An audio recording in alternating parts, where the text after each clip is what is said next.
Russ, I mean, we talk about mapping and how it's such a big role for people that travel and fish, but it's a big deal for people at home that, you know, fish the same lake over and over. You use it in a lot of different ways. When you use it to go to new lakes, and it makes it almost like you're fishing as a local. You've got, you know, knowledge at your hand that guys have taken 20 and 30 years to get. Yep. Yeah, when we come into town and guys say, like, how in the world do you find these fish that takes us, you know, our lifetime to find? Well, it's pretty much all the mapping. You know, you can look at it and basically you know pretty much exactly how the lake is laid out.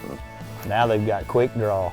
You guy can go to lakes and small lakes, their own, you know, little 500-acre lakes. Right. That, you know, not a lot of people, so the average guy can map his own lake. Yep. Yeah, that's a cool deal. If a guy has a little spot, you know, off on a small lake, or even off in a big lake in the way back in the back of a creek that hasn't been mapped before, he can get on that quick draw deal and map it out himself, and there it is. And, you know, to go in and be able to find those little ledges and save them and go back to them and look at them. It's pretty neat, and it's free. That's the other thing. That's you can just get online and he's got quick draw. So. I know you're new to the Garmin team right now, Russ, and what's one of the most exciting features that you've seen that's going to help you be more successful? The PanOptix thing is what's crazy to me.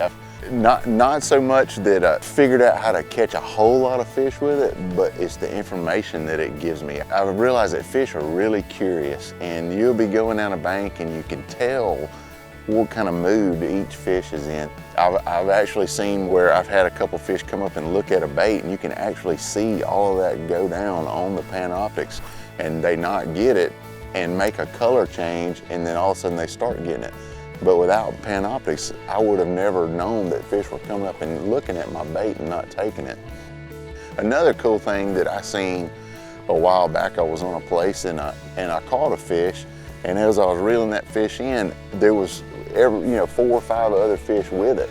I knew that there was more fish there, so I cast and cast and cast, knowing that one of those fish would probably get back on that spot. Without seeing that on PanOptix, I would have left that place too early, but I gave it another extra 5 minutes, and then all of a sudden I caught 3 or 4 real quick. So those fish that the PanOptix had showed me got back up there and got on that place, and it definitely helped me catch more fish.